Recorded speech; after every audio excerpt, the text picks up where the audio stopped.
காவல்துறையில் 10 விழுக்காட்டினரை தவிர அனைவரும் போதைப்பொருள் கடத்தலுக்கு உடந்தையாக இருப்பதாக மருத்துவர் ராமதாஸ் குற்றம் சாட்டியுள்ளார். திண்டிவனம் அருகே தைலாபுரத்தில் பாமக நிறுவனர் மருத்துவர் ராமதாஸ் இன்று செய்தியாளர்களை சந்தித்தார். அப்போது பல்வேறு கோயில்களில் நியமிக்கப்பட்ட அனைத்து சாதி அர்ச்சகர்கள் அவமதிக்கப்படுவதாக அவர் குற்றம் சாட்டினார்.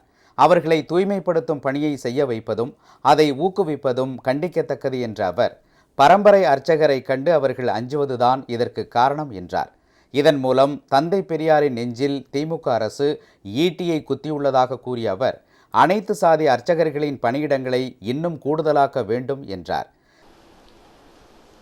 அனைத்து சாதி அர்ச்சகர்கள் திட்டத்தின்படி தமிழ்நாட்டில் பல்வேறு கோயில்களில் அர்ச்சகர்களாக நியமிக்கப்பட்ட பிற்படுத்தப்பட்ட மற்றும் ஒடுக்கப்பட்ட சமூகங்களைச் சேர்ந்தவர்கள் அவமதிக்கப்படுவதாகவும், வழிபாடு நடத்துவதற்கு பதிலாக கோயில்களை தூய்மைப்படுத்தும் பணியில் அவர்கள் ஈடுபடுத்தப்படுவதாகவும்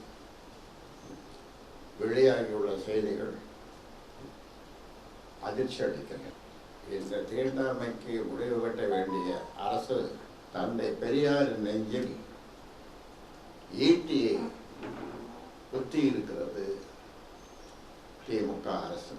நடுவண் அரசு நடத்தும் மக்கள் தொகை கணக்கெடுப்பின் ஊடே சாதிவாரி கணக்கெடுப்பு நடந்தால் வரவேற்கத்தக்கது என்றும், அதை தமிழக அரசு முயற்சிக்க வேண்டும் என்றும் அவர் கேட்டுக்கொண்டார். தமிழகத்தில் தொகுதி 4 பணியிடங்களை 15,000ஆக உயர்த்த வேண்டும் என்றும் கேட்டுக்கொண்டார்.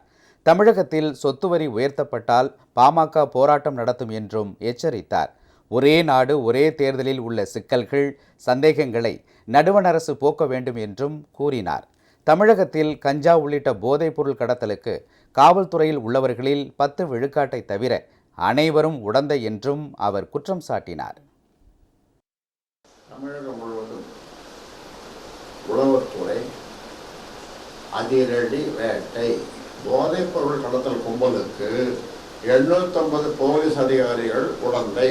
டிஜிபியிடம் பட்டியல் ஒப்படைப்பு. இது வந்தது தப்புன்னா குறவா போட்டுக்கிறாங்க, ரொம்ப குறைச்சலாக போட்டுக்கிறாங்க. நான் தொடர்ந்து சொல்கிறேன், ஒரு 10% போலீஸ் அதிகாரிகள், 10 கீழே 5 7 6 7, மீதி பேர் எல்லாம் உடந்தை. மீதி பேரெல்லாம் காவல்துறையில் இருக்கிற எல்லாரும் எல்லோரும் உடந்தை. இவர்களெல்லாம் இந்த தொகையை போட்டுக்கொண்டு, இந்த காவல்துறை உடையை போட்டுக்கொண்டு இந்த இளம் தலைமுறை வாழ வேண்டிய இந்த இளம் தலைமுறை கெட்டு சீரழிந்து போகட்டும் என்று வேடிக்கை பார்க்கின்ற இவர்களுக்கு இந்த உத்தியோகம் தேவையா?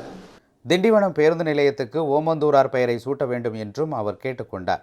பாமக கௌரவ தலைவர் ஜி.கே. மணி, வன்னியர் சங்க தலைவர் பூத்தா அருள்மொழி உள்ளிட்ட முக்கிய நிர்வாகிகள் உடனிருந்தனர்.